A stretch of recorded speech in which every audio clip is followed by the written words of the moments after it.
Lacuna, gusto mo bang lumaban? Mayor, gusto mo bang lumaban pa? Oo. So ito lang ang baraha mo. Manira ka lang ng manira. Oo, wala kang ano eh. Dahil ano ipapakita natin? Ano ikukumpara mo? wala kang ikukumpara eh.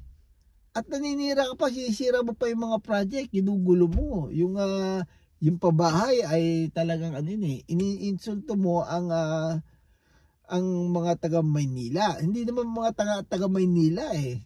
Sus Mario Joseph. Kaya yun, ano nangyayari? 74% na yung 2 weeks ago. So, I think sa pataas pa yan. Tingnan natin yan, wala na matitira kay Hanny Lacuna. Mas mataas pa nga yung yung si Sam Versosa ba yun? So, yun. At ang mali dito ni Hanny Lacuna, hindi dapat mali dapat hindi na siya kumandidate. Alam naman niya na wala siyang panalo. Mas may chance sa panahon dito ay yung kanyang vice, Yul Serbo. Okay? Kaya lang pag every time sinasabi ko to, hindi si mga oy, baka umuwi ko pa niya si Yul Serbo. Hindi ko inakumpanya na nagkakaroon lang ako ng insight since wala na si Hanny Lacuna kasi meron gano'n sa meron ako na marami tayo na across ng mga eleksyon na para totally hindi na rin lang mananalo ang mayor ay di nag-back out na siya. Alalaban na laan daw ay yung kanyang vice mayor. So yung ganung narrative, ibig sabihin kaya yung patuloy ang paglaban ng kanyang vice mayor ay dahil malakas pa at may tsansa. So lumalakas ngayon ang kanyang vice mayor. So kung gano'n ang gagawin niya, makakatulong yun sa kanyang vice mayor. Yun naman ang ibig ko sabihin.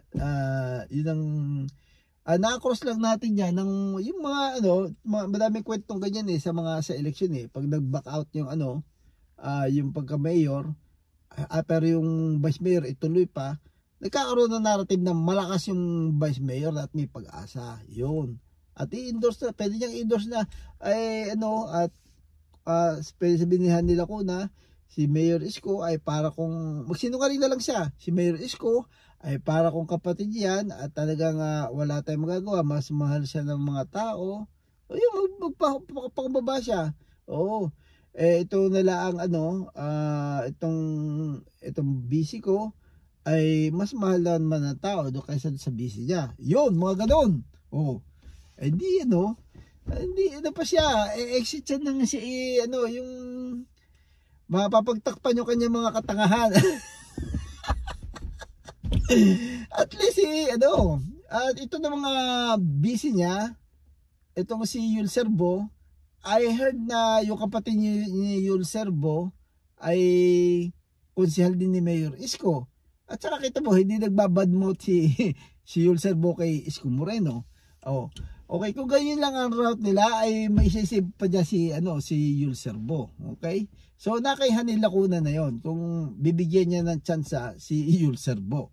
So, yun. Okay? So, pagko-comment na naman to, pilaso pang mamay, nasabi ng solid state vote tayo. Pati si Mocha, isama na rin natin. Nung may nag-comment sa akin na gano'n napilitan tuloy ako mag-vlog na kay isalin na rin ninyo si Mocha. Okay lang, masarap ang cookie ni Mocha. Pero marami nagko-comment na naiinis kay Mocha pero siyempre solid Isko tayo kailangan kung pwede nga mag-straight vote tayo, mag-straight vote. Okay? Pero napag-usapan din na lately dahil may mga nagko-compromise siyempre may mga kamag-anak din na na gusto nilang isingit. So laging nasisingitan pa rin. So however, straight vote will more appreciate dahil nga naman siyempre mas mabilis ni Isko magagawa yung mga proyekto kung talagang wala na masyadong mga kontra. Yung in Isko we trust. Okay naman, di ba? Lahat si Yul Serbo ay may pag-asa versus Chi. Okay?